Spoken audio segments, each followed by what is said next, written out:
Hello and welcome back for round number 8. So just 2 to go. And yeah, we got another interesting feature match. You guys at home have been helping me pick them in chat, so thank you so much for that. First things first, let's get our players out. We have Daniel from Germany. Oh, no, come over here, come over here. How's it going, Daniel? Really good. Never bricked this thing. You didn't brick the whole time? Okay. Yes. The 46 cards. 46 cards? Yes. Don't give away too much. No, he's listening. Yeah, I know. Just so you know, No problem. right now we started a best T-shirt competition and you won. Yeah. Just so you know. Come in a bit more, let the camera see the T-shirt. It's pretty epic. Yeah. Yeah, I like Custom it. made. Okay, please take a seat. Next up, we have Zahab from the UK. Come on in. How's it going? I'm feeling good, yeah. You look quite excited. Yeah, I am. I'm looking forward to a match. Have you had a feature match before? Not at YCS level, no. Where did you have a feature match before? Nationals? Oh, was I there? Pardon? Was I at that Nationals? I'm not sure, no. Last Nats. Oh, that was the one I didn't see. See, otherwise I would have recognized you. How are you feeling about the match? You've got a pretty good score so far. Were you expecting to do so well?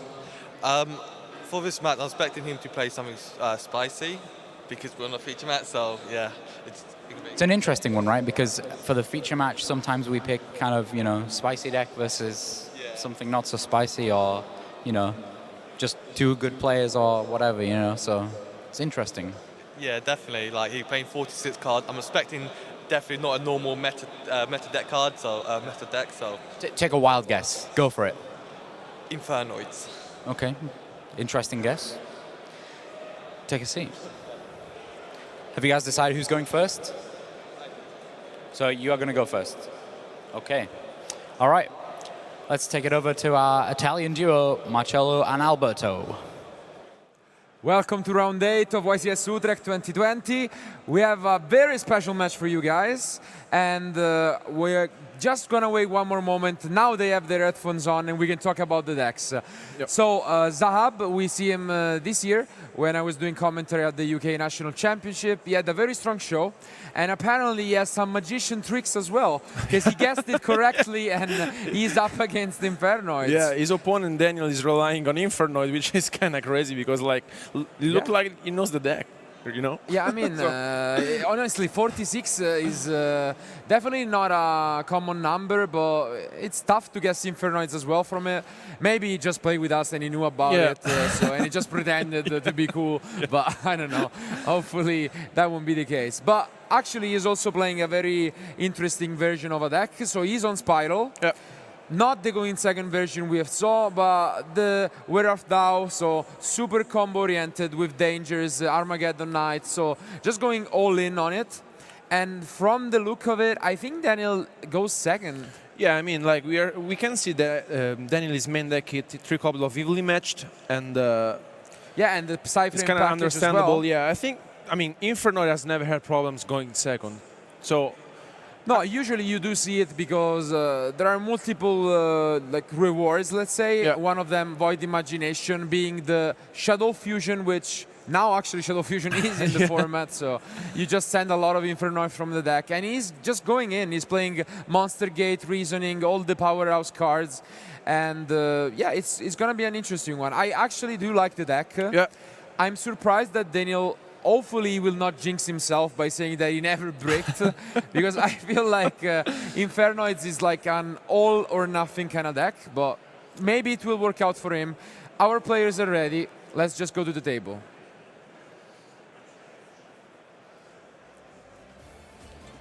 Yeah. Okay, it seems like Daniel does not brick, so it's a really good end from him, but the driver is there. Yeah. So it's gonna be close. Yeah, also because every single time we did commentary this weekend, something weird happened. Yeah. But this end from Zahab is just absolutely insane. 1-for-1 plus quick fix with the master plan, and Magician Soul is like... Yeah, this is like super huge. With this, like, you can have such a strong opening. Usually, depending on what you have, you end with, of course, the sleeper, but the full link U, let's say, with the Trigate. So Yeah, it's kind of interesting also to see how Zahab decided to build the deck. It's one of those decks that came up recently. So they're going first version, and most of the players, are, as we saw earlier on today, are playing the second version to Yeah. go size of Spiral. I mean, it's an interesting one, and like the ways the combos start is usually the same, but the way you end it can be quite different. Yeah. Some people are going for Curious plus Griffin to just set back like Imperial Order, Summon Limit, or stuff like that. It seems like Zahab is going for a more traditional combo, probably searching for DD Crow through it, thanks to the Lily Rusk, which is a nice addition, because DD Crow is pretty much useful against all of the decks right now. Yeah, and also Zahab is playing Trigate, which we didn't see so far today, and it's one of those cards that's really difficult to out, also because most of the players are main decking Evilly Matched and Mystic Mine as well. But things are really looking good for Zahab in this spot. Yeah, it's definitely not the greatest stand, and now he gets to know that he was right. So he take a look at the deck, he knows that it is Infernoid, and definitely not gonna give him that evenly matched. Yeah.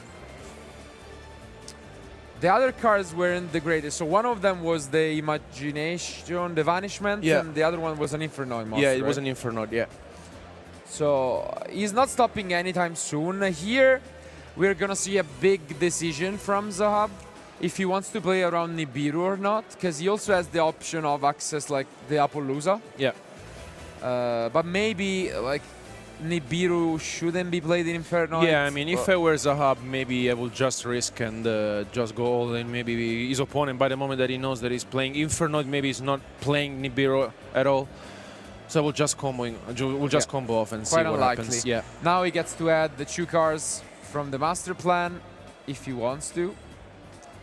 Sometimes in this kind of scenario you see people trying to chain block it, and that's what Zahab is doing. He doesn't want to risk an Ash Blossom there, so he's gonna keep the master plan for when he actually really needs to use it and can protect it. Yeah, he knows what he's doing. He knows the deck. He has been streamed before on Future Match, so he seems a really experienced player. Let's see. Is there any way you think that he... No, I don't think he can ever Extra Link, right? No. But he has no a way. lot, like... Yeah, I don't think he plays the cards. You can technically do it, but against Infernoid is not even that great. And he's also playing a Beast Dweller, but again, not the greatest because the Infernoid monsters are not actually effects. Yeah. They are inherent, like they can just be summoned from the graveyard even through the Abyss Dweller, so...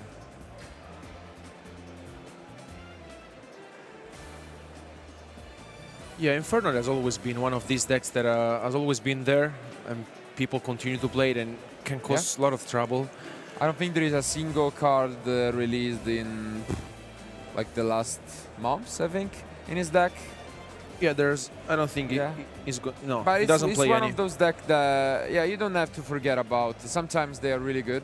And it had a really good show at YCS London too. Yeah. Yeah, then he's also playing 3 copy of Pot of Extravagance, which is pretty good. He doesn't really need that much of his extra deck. So what do you think he is trying to do here? Just go for the Trigate combo plus Sleeper, or? I think Zahab has a really good hand, and I will go definitely for the Trigate combo. I mean, he knows his opponent is playing Inferno. Trigate could be a good card, and and here is where you see the chain block that we were talking about. Yeah. He waited quite a lot, but now he can finally use Master Plan as Chain Link 1. And that's what we're probably going to see. yeah, no responses from Daniel, which can do nothing. Yeah. And as you can see here, played around Ash Blossom very well. And he's able to get so ahead.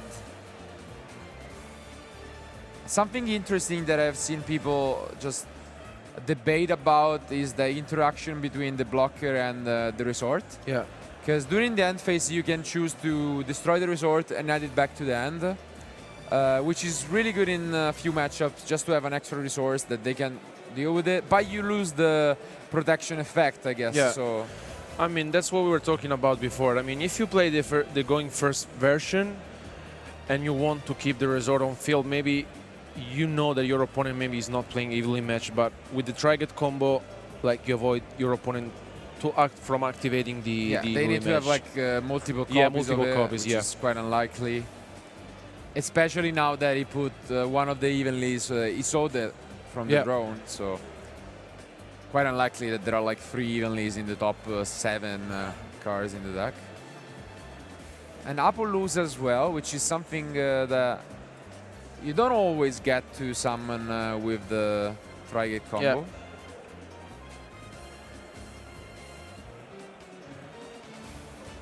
Does he want to get the Lilirus? I think he wants to. Yeah. He wants to get the DD Crow. Yeah. Yeah, I think the DD Crow is just much better than Yeah. most of the cars you can get. Yeah.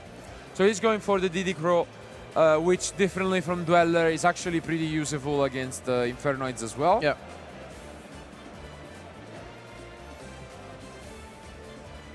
This was a card that you never liked. I remember when we used to play Spiral.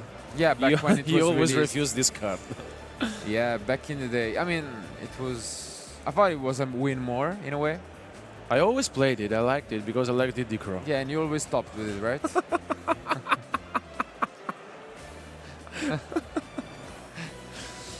Spoiler, it didn't. Spoiler alert, it never did. Almost. So how he continues his combos. And But the two YCSs we played with, they were pretty much shit. I mean, no, the first one was Dallas. We had everything. We have 3 quick fix with the yeah, machine duplication. It was the best format so far. Why didn't you like it? There were 3 Gofu also. I mean, yeah. Apparently. and I only played 2. Yeah. And now you are explaining plays for people at home. Look how the word changed. That's how you have to play, guys. Don't worry about it. Just follow your art and you won't stop. If you don't play 40 cards, just play in odd. Yeah. And I mean, for Daniel, it's working. He's 46 cards. Yeah. So to be honest, It's not even odd. It's even. anything is possible. But yeah. Tri-Gate comes down. No surprise here. He's not playing the wire, Yeah. which I mean, I do like because I think it's also a win more in a way. Yeah. When you're playing, I mean, when you're playing, I guess more of a grind version of Spiral, it makes more sense. But when you're such a focused combo, I guess deck list, you really don't need the extra negation. So I think Wire is a good card in the side deck. I mean, he's not playing it at all, and but I think it's a good card against Mystic Mine too. But yeah, I mean, with the popularity of Yeah. Mystic Mine for sure, but I guess Zahab wasn't really expecting it that Yeah. much. And now he uses it on the Helix, but he needs to link with the Lilirus here. Yeah. Because usually that zone would have been where you put it. So what is he gonna do instead? Cerberus? Yeah. Cerberus, okay. Pretty solid opening, to be honest. This means that you have 1 negation in like any card really, and 2 monsters negations, which is great because thanks to Phoenix they cannot attack over the Appaloosa. Yeah. And with the Sleeper on top, this is pretty much a win against most cards. I would say just Dark Lure no more is the biggest punish, but we are in game 1, so that's Yeah. quite unlikely. And with evenly matched, you will need even more than a copy. So Yeah, I mean, Zahab couldn't have asked for more. I mean, this is like the best opening you can Yeah. have. even with a full hand and a DD Crow, so Yeah. this is pretty much unbeatable. Yeah, yeah, for sure. For Daniel, there is a slim chance if the extravagance does not get negated. And as you can see, Zahab decided to destroy the resort and get it back with blockers. So let's see if Daniel can find a way around it. I think this extravagance is important. Would you negate it with Tri-Gate? This is gonna be really difficult. I mean, I will negate it anyway. I mean, giving your opponent 2 free cards is... Yeah, I mean, I think he has to negate He has because to he negate it. knows that one of them is evenly matched. Yeah. So there is no way. Like, he knows that he would draw into Vanishment plus Yeah. evenly, so he is forced to negate. And now with the mind control, he can actually take the Appaloosa away, which is pretty usable, but I don't think the rest of his hand looks that great. No, I mean, he drew a... Decathlon, if I'm not mistaken. It doesn't say so in the system, so I'm not sure, but it would seem like it might be. Yeah, he does have he that does have a Decathlon, Decathlon which in his changed hand. a bunch his place. So the Decathlon comes down, which might help, but the DD Crow we don't have to forget about. Is he playing any of the like weird Infernoids ones, like the bounce one back? Because usually you don't see them. But if people is playing that many, no, he's like, not playing Antra, for example. yeah, he doesn't have Antra. No. I don't think he's playing those. Maybe the No, he has the Sierra? standard one. No. No, he doesn't play it. Yeah, it doesn't seem like he's playing it. So this sleeper is really tough to deal with. Because like if his opponent just goes for it, you would need to like Phoenix away the resort. Yeah. And then find another way of dealing with the sleeper. Which, to be honest, is Onunku. Because Onunku is the Raigeki one. Yeah.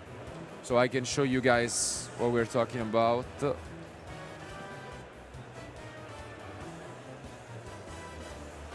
Onunku just says that you banish 3 Infernoids, and when he's summoned, it's basically a Dark Hole. And yeah, this is what he's trying to do. He's gonna force this sleeper out. Yeah, I mean, I think this is the only move that Daniel can do at the moment.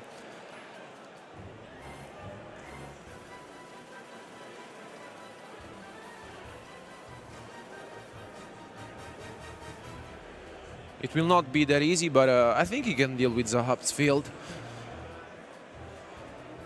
Let's remind you guys that Zahab can still activate the sleeper effect. But now Daniel decides to Link summon and he special summon Hita.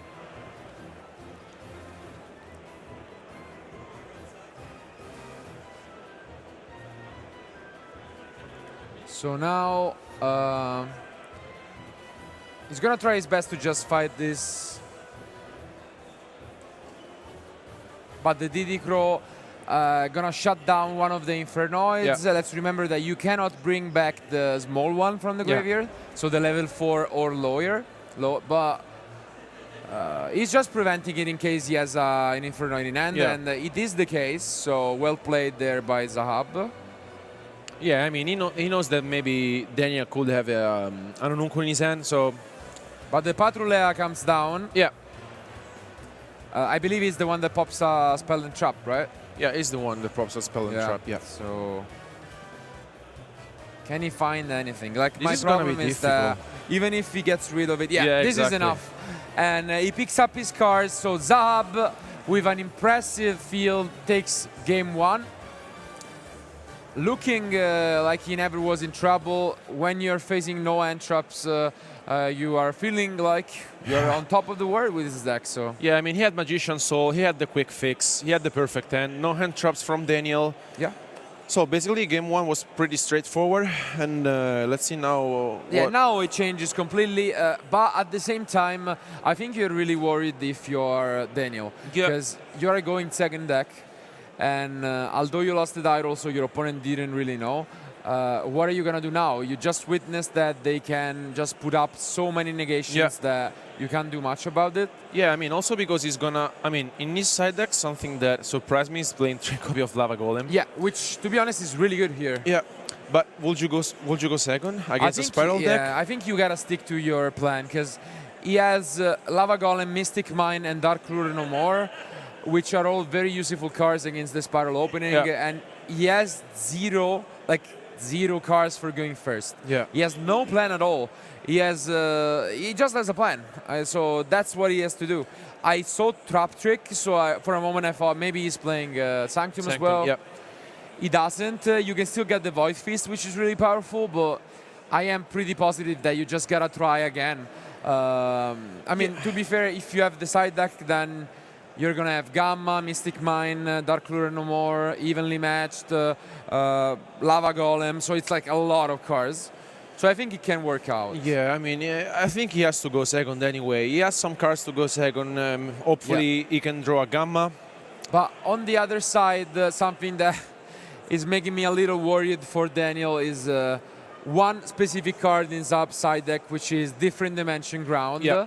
For anyone not knowing, it's a normal trap that says basically it's gonna happen a macrocosmos for just one turn. Yeah. And if we change that to any of the milling spells from Daniel, that's probably game over. Yeah, I mean, it's one of those cards that we haven't not seen this weekend so far, and because most of the players decided either to play Different Dimension Ground or Dimensional Barrier. Yeah.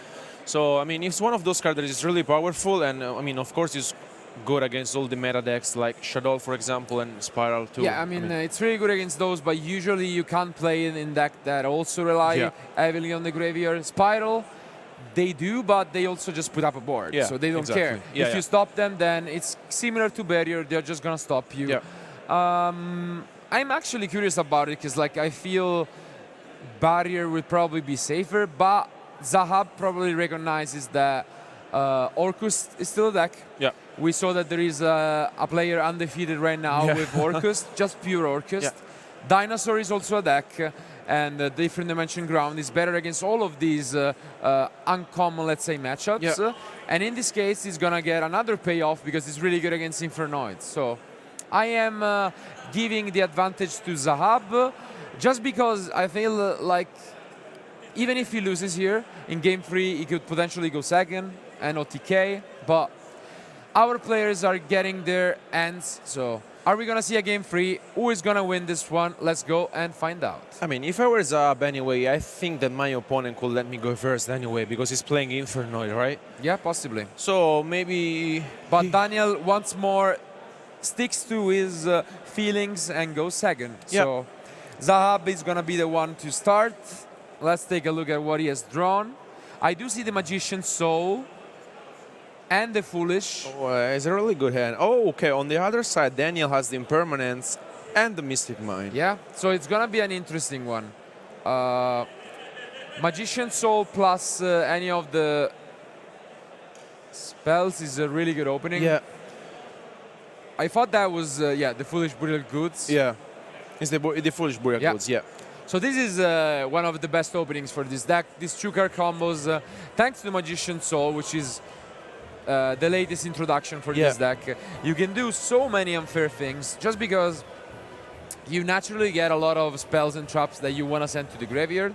So getting 3 draws on top of that is just almost ridiculous. To Yeah, a point, it's like one of the best cards released so far in the last Legendary Collection, and I mean, it gives this deck so much power, and like it seems, but like if you were Daniel, where do you activate the Impermanence now?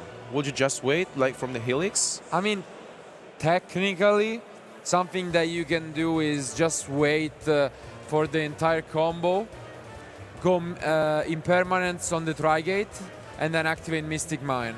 Okay. But the problem with that is, if they have this lever, then they can chain it there, so you need to deal with that as well. Yeah. So it's very weird, because Impermanence alone isn't really fantastic here, so...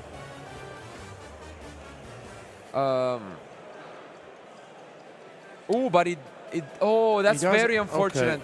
He picked up the Resort. The Resort, yeah. Which means that now to resolve the master plan he's forced to go into Unicorn. Yeah. To put it back. There is a small risk in this, but it's not the end of the world for sure. But now there is a really good option for the Impermanence. Yeah. If Zahab invests a lot into the Unicorn and then he gets met by Impermanence, maybe it slows him down significantly enough that Daniel can capitalize on it. Yeah, I mean, at that point he has to drop the Impermanence on the Unicorn, because otherwise, I mean, Zahab cannot continue his combo anymore. And here it's possible that we do see the Unicorn. Yeah, I mean, for sure. I think it makes a lot of sense, because then you have all your combos set up, you have a good cards to discard, and this Impermanence could hurt here. Yeah, I mean, Zahab is committed, and I think he has to pass from Unicorn. Yeah, it seems like he's considering it. Gonna go through Helix first. Maybe he wants to summon a little more, but let's see. Do you think Daniel's is going to drop the Impermanence here, or? I mean, right now it would be random, so I would be surprised if Zahab even tried to use it, to be honest, because he needs to summon the drone first, but he's going in, so... Okay. So he brings back the... Committing to his plays, even at the assaulting grave, which means he can banish that to summon a drone from his hand, and that way he has the guaranteed reveals. And honestly, drone, I think it's one of the most, probably the most powerful card to me in Spyro. Yeah, I mean, it has always been the card that you really want to special summon, because like, not only gives you a huge advantage activating your cards, but like stacking 3 cards from your opponent deck is like ridiculous. Yeah, because you almost always guarantee that they are going to have a bad card, which means that you're essentially discarding a card from their hand, and that's really unfair. So this will not exactly be the case because they are all playable, but the set mass seems like it's by far the worst one. Yeah. So I would definitely put that on top. Yeah. And again, it pretty much means that Daniel cannot rely on his top deck here. As we can see, that really doesn't help with his end. Once again, a lot of things going on for Zahab. He's now going for Elix. Yeah, I'm pretty sure, like, the more I look at this end, the more I'm convinced that Daniel just needs to wait. Yeah. Because if he does, the Lair of Darkness plus Monster Gate can also clear most of his opponents. Yeah, I mean, he has a chance to come back in his turn, because, I mean, if he drops the impermanence in Zahab's turns, I don't think he can get any advantage out of that. So I think the best choice that Daniel can make at this moment is just to wait and then drop the impermanence in his turn. Yeah. So just to prevent Tri-Gate effect, as you said before. Yeah, because the thing is, with just Mystic Mine now, but with Lair of Darkness plus Monster Gate, you actually have a really good way of cleaning your opponent fields too. So potentially you can completely win by going Lair of Darkness. Yeah. They're forced to negate it or like destroy it. Then you go Impermanence from Tri-Gate, and then you go Mystic Mine, for example. Or if you're feeling lucky, you can do the other way around, where you rely on the Monster Gate, which, to be honest, can win you the game as well. It does make sense.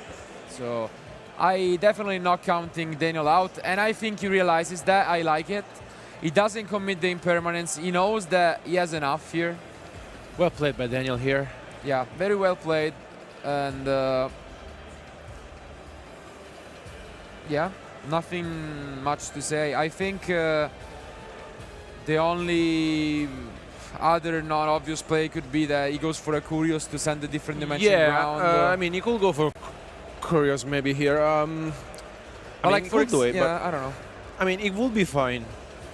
If he feels like that he needs the different dimension ground, it could be, I mean, a fair play. For example, here you can see something that a lot of other decks has been doing and that he decided not to, which is use the Curious for Imperial Order instead. Yeah. Like if that was the case, it would have been completely a game changer here. Yeah, I mean, it was something that we used to see a lot in the previous format, but... yeah, or Summon Limit, or Summon Limit, for example, yeah. Those were usually the 2 cards, the most... The cards you would get. Yeah. I guess even Anti-Spell Fragrance lately, but yeah, pretty much all around those.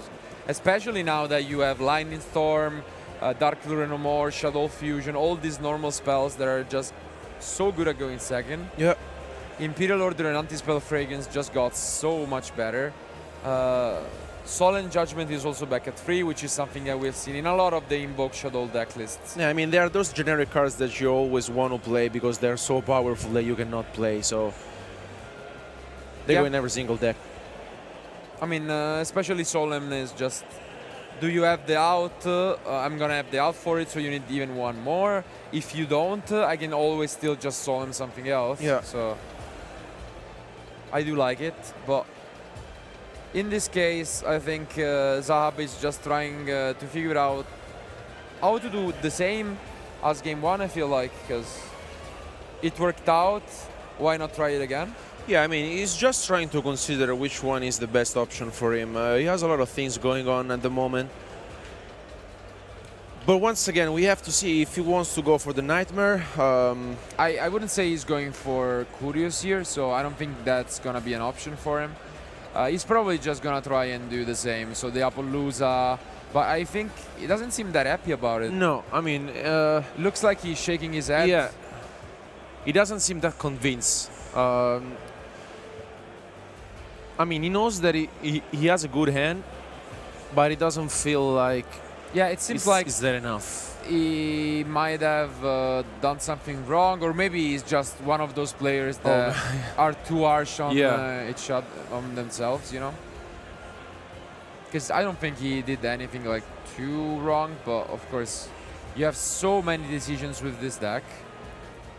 It's probably one of the hardest one right now. So. Yeah.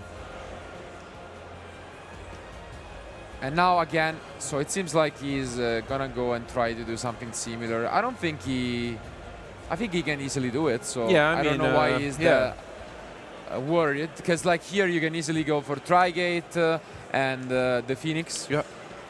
Plus Sleeper. Yeah. Yeah, I mean, his hand is really looking good. I don't you think can get the Crow. Yeah, exactly. You can get DD Crow. Yeah, it seems fine, but I think Daniel actually beats this, like differently from game one. I am pretty confident that unless he just doesn't see the play, okay, DD Crow was probably sided out because I think he would have gone for it here. There comes the Trigate.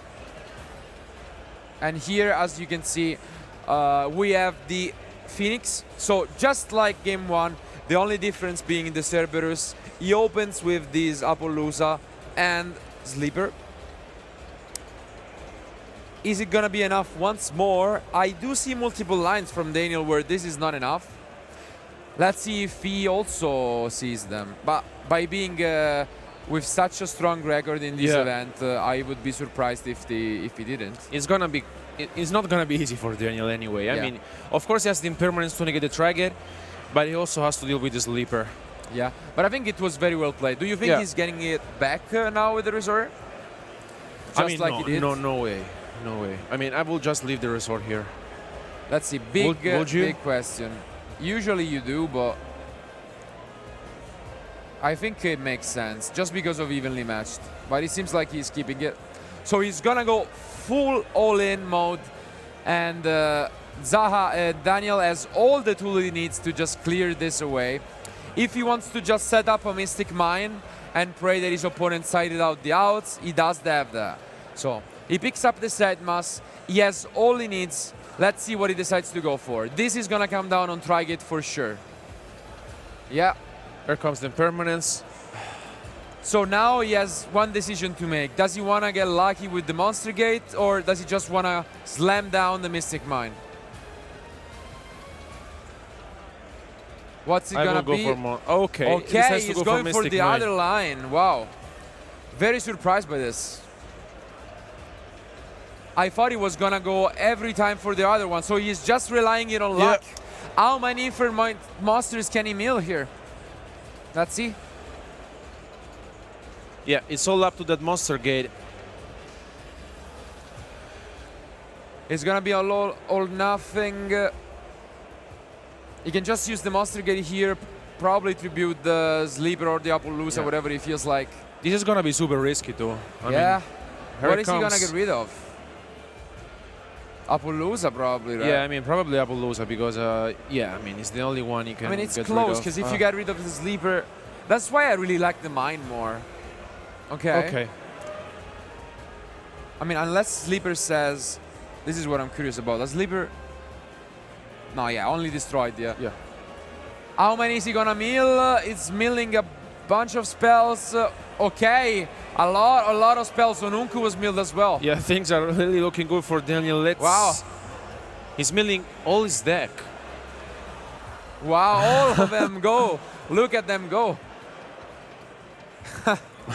Just keeps going. It doesn't stop. Yeah, Lava Golem cannot be. Yeah, cannot be special summon. Normal summon. Yeah. Wow, what is this? What's going on? Okay, here he goes. You can see the crowd going crazy. And it seems like he's just... That was probably more than 20 mills. Yeah, I mean, he's just left with few cards. He got rewarded. He gotta check if he has a target for Degatron even. Yeah, he milled for sure more than 20 cards. Wow, look at that pile. Look at that pile, wow.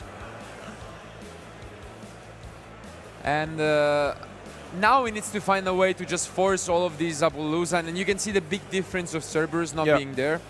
Cerberus could have protected this from Nunku, while here They are still protected by battle, Yeah. so it's not super easy to force them out, but... Okay, the first negated the Decathlon, I believe. But another Decathlon is in his hand, which... What just... I mean, they're just making some clarification Yeah, here. yeah, yeah. They're just checking they're if just there's... checking Yeah. that he has a target Yeah. for it. He might not have a target for it. Yeah, it seems like he didn't have a target for the Decathlon, so unfortunately he basically had a wrong activation of the Decathlon, which means the Appaloosa is still full. Yeah. And I quite... So... This changes a lot. Yeah, I mean, this changes a lot, but I think that anyway, Daniel can come back in this game. I mean, of course, he has to Yeah. deal with the Appaloosa, but... It doesn't seem to be that difficult. Of yeah. course, they're just gonna rule it and probably hand him a warning for illegal activation. Yeah, I mean, he just took his end, but nothing that special happened, so maybe just Yeah. warning. Yeah. The judge is just clarifying to Daniel the situation.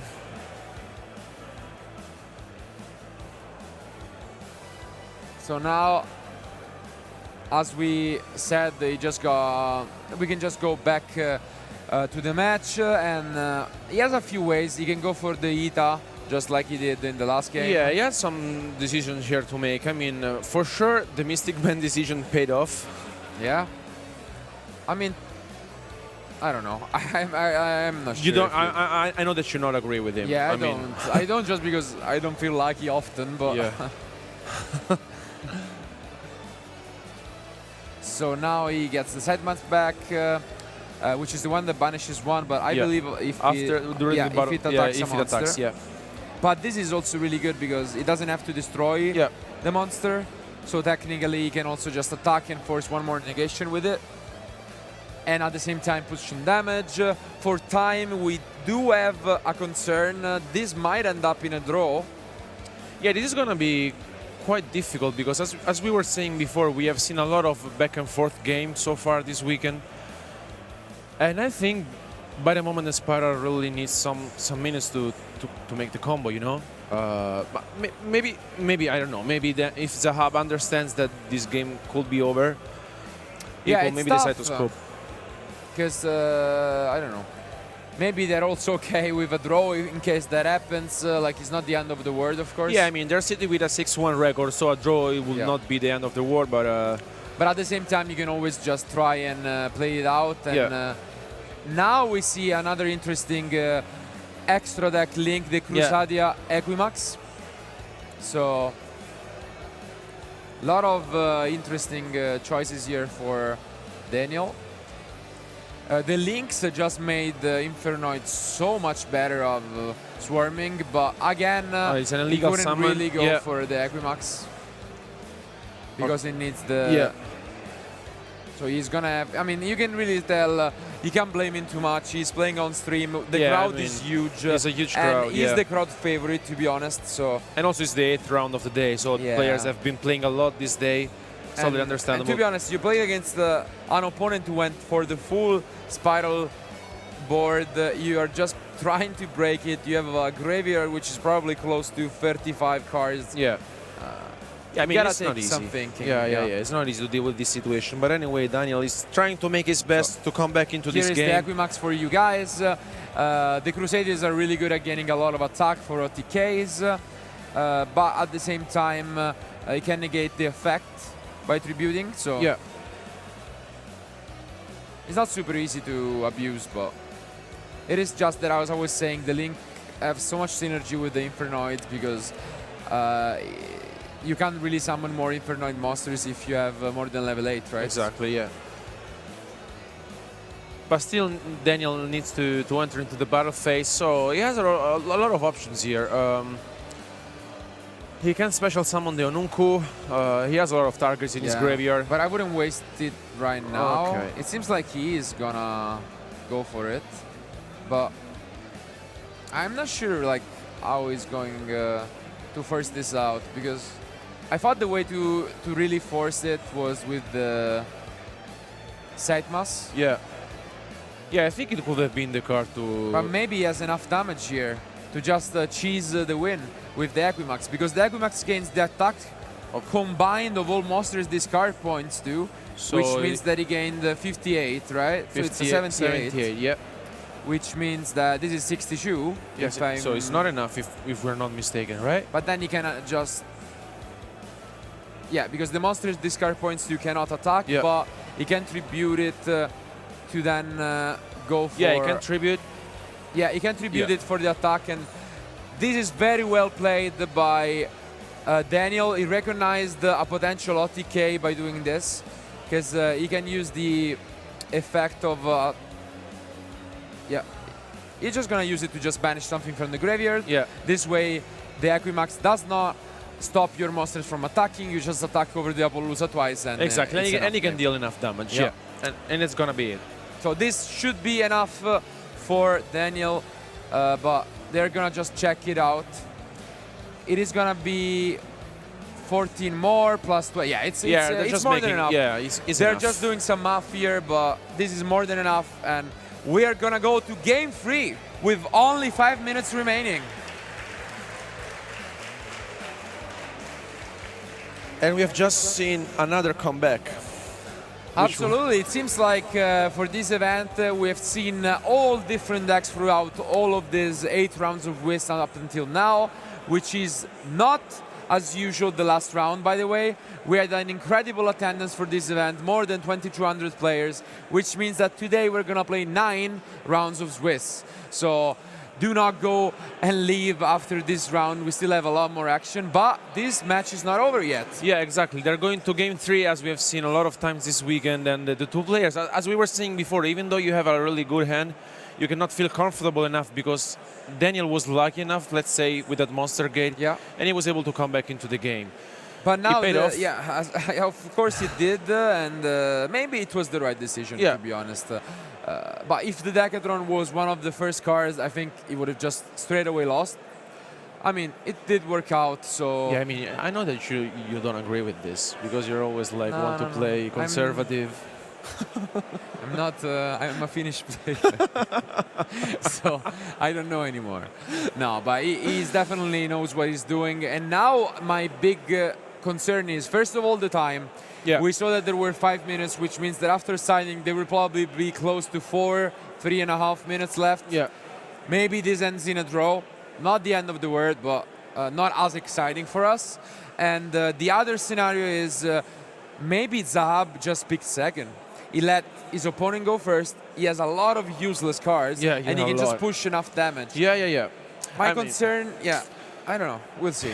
This is going to be difficult because, as we were saying before, Inferno is not that great also because Daniel is playing a lot of like useless card going first. Yeah. So maybe if Daniel expects this, he's going to be in trouble. And maybe Zahab can deal enough damage to win this one. Yeah, at the same time, my big concern with this is if that's your strategy, and it happened to me sometimes when I was close to time and I was like, okay, I don't think I can win going first, I just go second. But you need to play it super fast and side even more, because otherwise they're just going to start their turn, and if you stop them, then that's it. Yeah. You don't get a battle phase. Exactly. You really need to know what you're doing. So if your plan is to go second and try to risk it, so instead of getting a draw, you're just saying to yourself, okay, let's see if I can win this one. And you can just hope. But they're still siding right now, so I'm really concerned that we're just going to see a draw. But they're almost ready, so no more talking. Let's go to them. We might have one of those matches where they just play super fast. They have to play super fast. As you can see, they have 2 minutes left. Wow, this is going to be nerve-wracking for one of them. So let's see Zahab's decision here. It's going to be super relevant. Ooh, the end from Daniel is completely... I think it's 4 Infernoid Monster and Lava Golem. Okay. This is going to be super difficult here for Daniel. Wow. Did Zahab pick second? Or does he play a cheeky cowboy, maybe, for these kind of situations? I think Zahab decided to go second. I mean, it will be the best decision to make. Yeah, I think honestly. it makes a lot of sense. Yeah. I think he did. Yeah, looks like he did. And his opponent drew such a bad hand. He's gonna try his best to stay alive. He makes a Patrullia. I think he's gonna pass. I think he's gonna pass. Yeah, he Zahab doesn't have is nothing. ready. Okay. He goes for another monster, but Zahab has tough and super age, and this is more than enough. Zahab just need to do this in time, but Yeah. I think there is plenty of it. Yeah, I mean, he has time. He doesn't have to, He to does speed miss things the up. tough, Yeah, but exactly. there is plenty of time here. There is no interaction from Daniel. Unfortunately, he drew such a unplayable first hand, and we are gonna see Zahab most likely advance here. Yeah, I mean, as we were saying before, Zahab really needed to take this risk, and I mean, unfortunately, Daniel did draw this, not good hand, and not that much that he can do at the moment. I mean, Zahab is in totally control of the game. Do you think he is playing a little too slow? I mean, he really needs to play his cards as fast as he can, because otherwise he's gonna risk the draw. Yeah, I think he's taking a little too much time that I'm comfortable with. Yeah. But yeah, it seems like he will have enough even here. So at the same time, now the Infernoid monsters can be chained, so he needs to play around that. Yeah, he's speeding things up. Here is going to chain the rescue. Yeah, but this is more than enough to just push damage, so hopefully it doesn't overcomplicate things. Yeah. He's gonna enter the battle phase. Maybe, yeah. Okay, no. If he just enter battle phase here, it's enough. Don't overcomplicate it, Zahab. Yeah. Okay, he enters the battle phase. And this will be more than enough. Zahab pushes the damage, and he will win this in time, and probably even outside of time, he would have for sure OTK'd this. We're just gonna wait the last second. And the handshake goes there. Zahab is the winner. Let's go back to us for a quick post-match discussion. So, yeah, I mean, we were saying that Zahab really needed to take this risk. He paid off. Well played. Yeah. So definitely two players that know what they're doing. Two completely different approach. One of them focusing entirely on going second. A lot of techs. The other one, pretty much no drops, no cards for going second. Just completely focused on going first. Yeah. And I think when you usually meet these two matchups, the one that goes first, you wins. Yeah, I mean, usually wins. I mean, we were saying before, Zahab was not expecting that many decks going first, so that's why I decided to go first instead. Yeah. Because most of the people will let you start, and he has a good strategies because the track is really difficult to out. I mean, we did see the difference, though, because like in game one, maybe Daniel does not have enough tools to go second against a deck like this.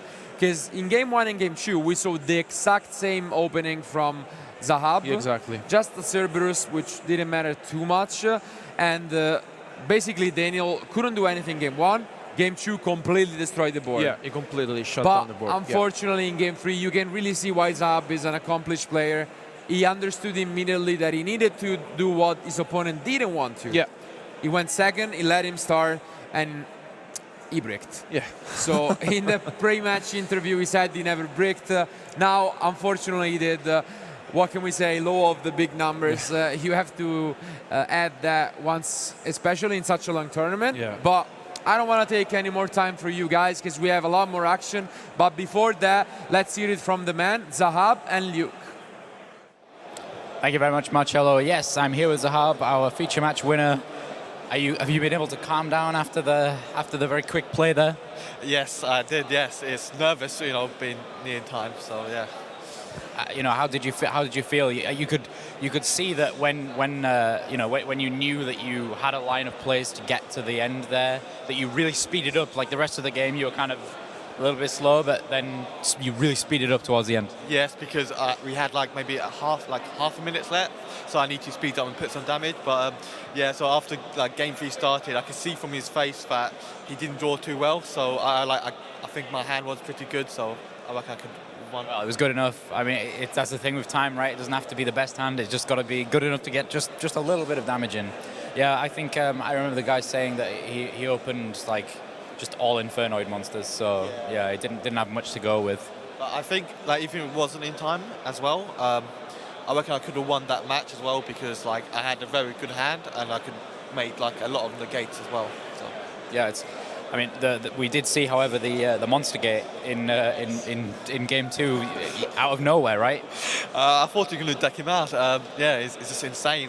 So I did side dimensional different grounds for monster gate and card and reasoning. So, but I didn't draw any. So yeah. such a powerful card, yes. Yeah, I mean that's why I mean if that game 3 went a bit longer, we might have seen another one of those really crazy reasonings or monster gates. You never know, right?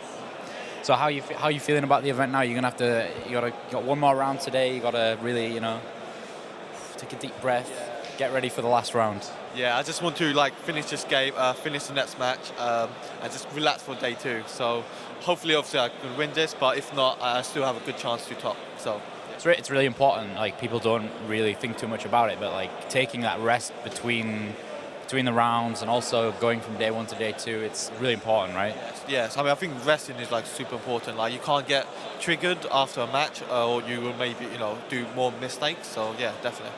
That's something Marcello used to say this to me all the time. That as soon as you've lost a round, that's it. There's nothing you can do about it. Just put it away. Remember your strategies for the next rounds. That's it. I mean, when I do lose, I do review back and see, oh, did I do a misplay and something I can learn for my next round. But after that, I have to, just kind of put it aside and just focus on the current match. It's tough, right? Because you built your deck, you're proud of it, and when you lose it, it doesn't feel great. But yeah, I think a loss is tough for any loss. So you can't deal with it. It's gonna sting, but you have to just put it aside and yeah. I've got a strange question since we got onto the topic. What do you think is the best way to lose a game? Do you get it just them having everything and you bricking, or what? How do you feel about that? I think I prefer to brick myself because, if I brick myself, it's okay, it's luck, so it's not my fault. But if I misplay, then I can't forgive myself, kind of. So. No, I think I agree with you. I was thinking about it as you were answering. I think but for me it would be I can't do anything and they've got everything. That's okay. That's all of the kind of bad luck for me and good luck for them out of the way, So maybe that's the best way. Yeah. So obviously Yu-Gi-Oh is a card game where luck is play a bit of a role. So of course, yeah. So yeah. Good.